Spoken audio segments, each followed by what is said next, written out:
وَكَفَى عَلَى عِبَادِهِ الَّذِينَ اصْطَفَى أَمَّا بَعْدُ فَأَعُوذُ بِاللَّهِ مِنَ الشَّيْطَانِ الرَّجِيمِ بسم اللہ الرحمن الرحیم قُلْ إِن تُحِبُّونَ اللَّهَ فَاتَّبِعُونِي يُحْبِبْكُمُ اللَّهُ غَفُورٌ رَحِيمٌ صدق اللہ العظیم۔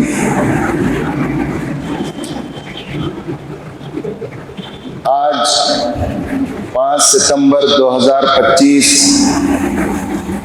12 ربیع الاول 1447 ہجری جمعہ کے موقع پر ہم رسول اللہ صلی اللہ علیہ وسلم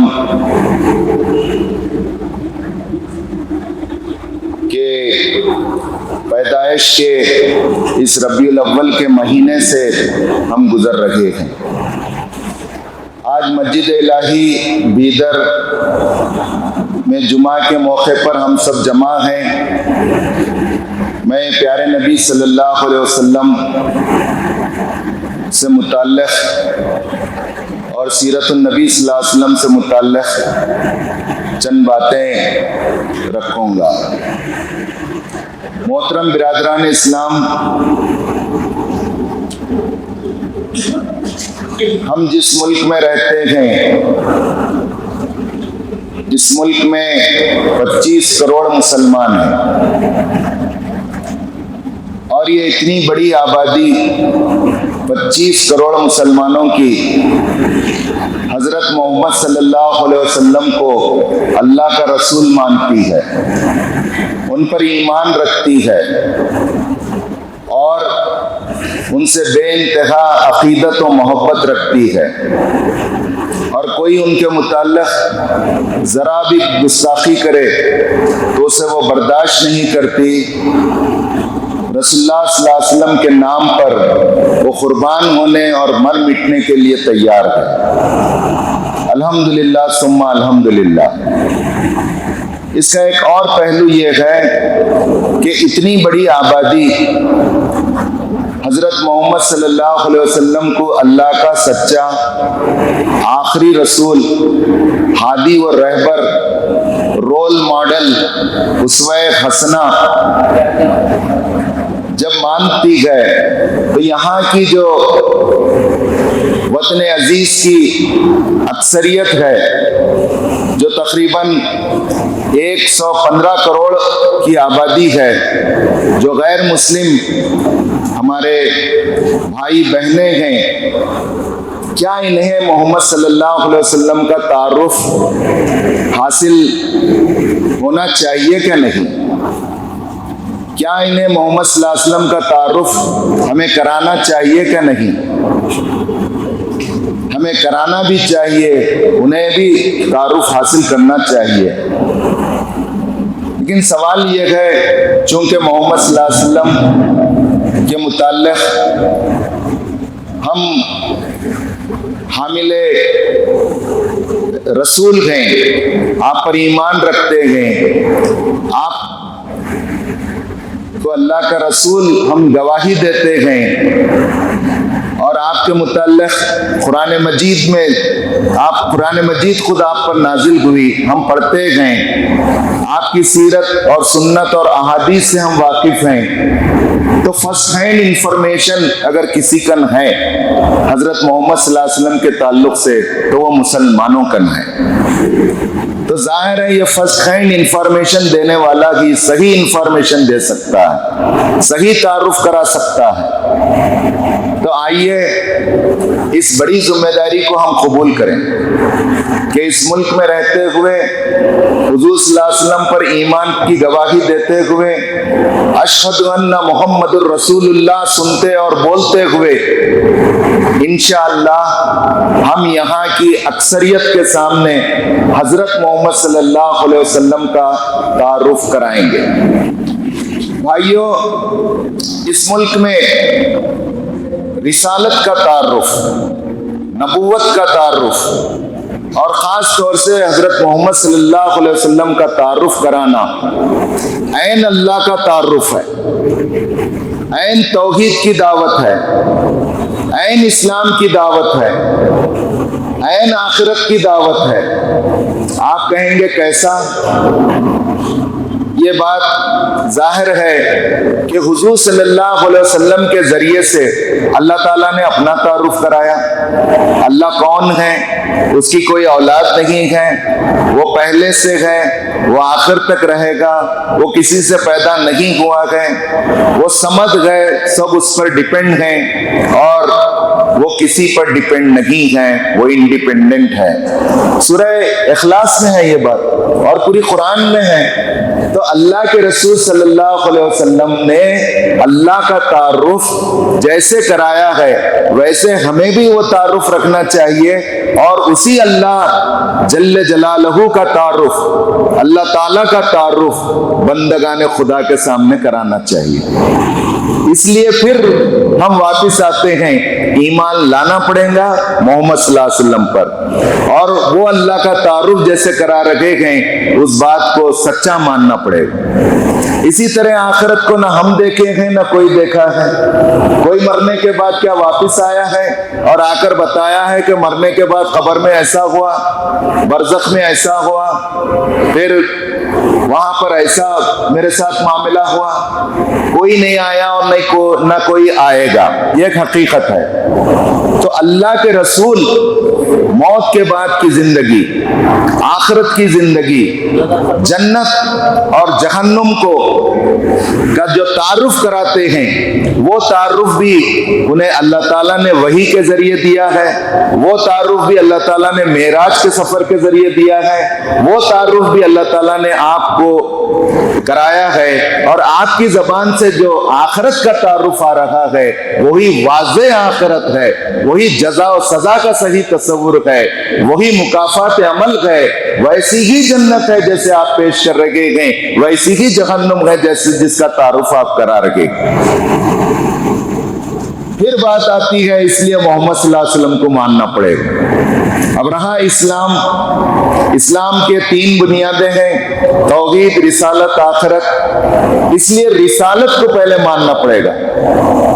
رسول اللہ صلی اللہ علیہ وسلم مکے میں جب آئے تو آپ نے اپنی نبوت کا اعلان، 40 سال میں آپ نبی بنائے گئے۔ غار حرا میں آپ اکثر وہاں پر تفکر اور تدبر میں رہتے ہیں۔ اماں خدیجہ آپ کا ٹفن پہنچاتے ہیں، کہتے کہ میرا کاروبار میں دل نہیں لگ رہا ہے، میں سوچ رہا ہوں کہ لوگ کیا کر رکھے ہیں، مجھے اطمینان نہیں ہے، لوگ کس کس کی بندگی کر رہے ہیں، یہاں پر جو بد نظمی ہے، ناانصافیاں اور حق تلفیاں ہیں، اس کا کچھ حل ہونا چاہیے، میں سوچ رہا ہوں۔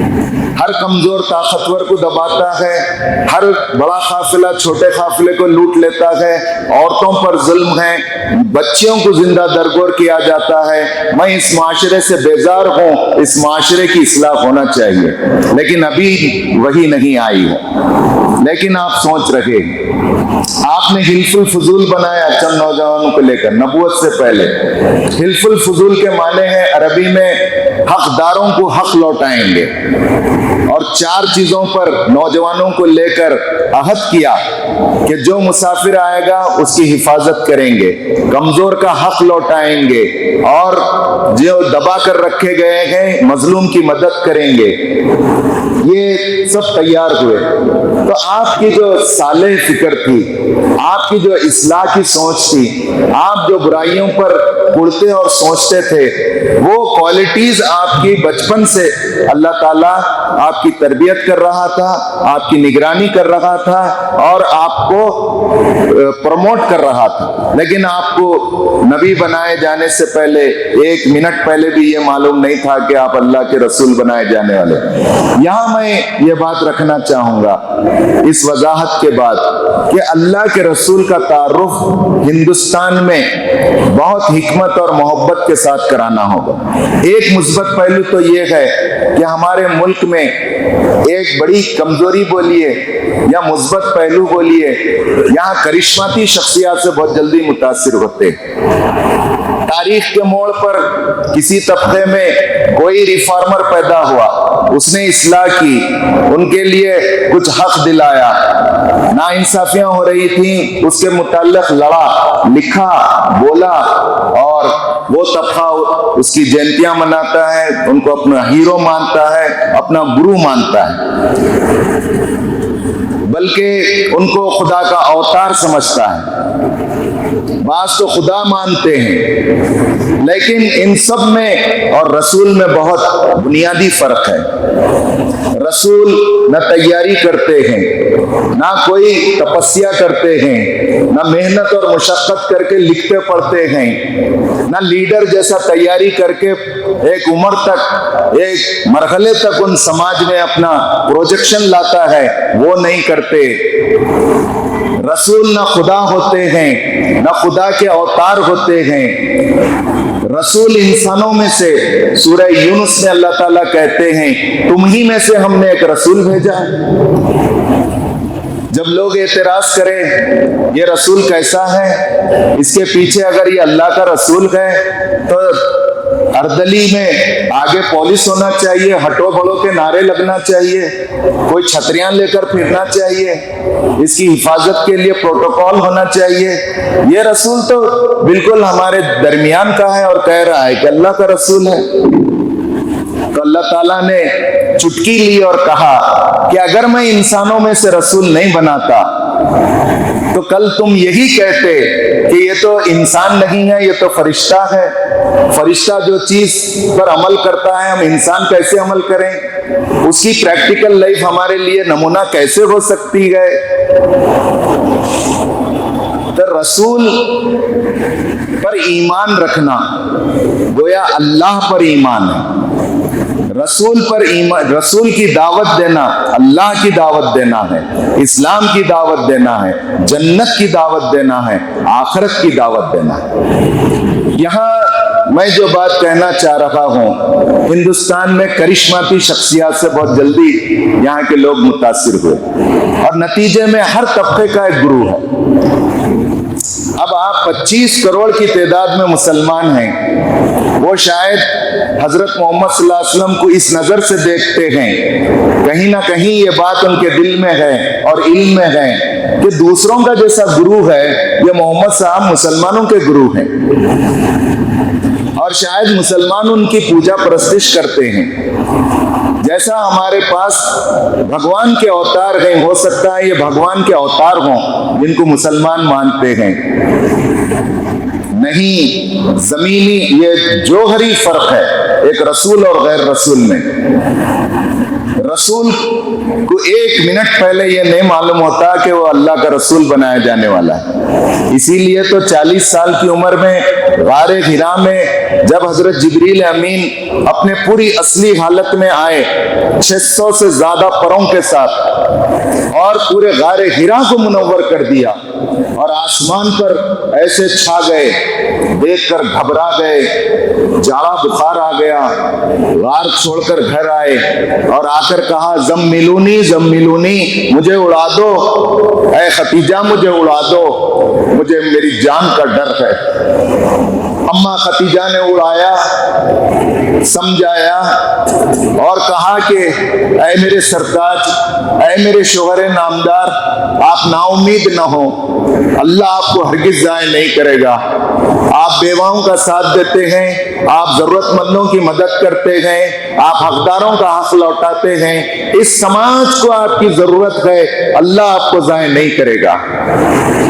یہ کانفیڈنس تھا حضرت ختیجہ رضی اللہ تعالیٰ عنہ کا، اور انہوں نے اپنے ایک رشتہ دار سے جا کر یہ واقعہ بیان کیا جو تورات اور انجیل کو پڑھے تھے۔ وہ ضعیف تھے، انہوں نے کہا کہ مجھے پورا یقین ہے کہ یہ اللہ کا آخری پیغمبر ہوگا، یہ کاش کہ میں اس وقت تک زندہ رہوں جب اس کی قوم اس کی مخالفت کرے گی اور میں ساتھ دوں گا۔ تو رسول اللہ صلی اللہ علیہ وسلم جب رسول بنائے گئے اس کے بعد سے آپ غار حرا میں نہیں گئے۔ اب اللہ تعالیٰ نے بتایا کہ اب غار میں بیٹھنے کا کام نہیں ہے،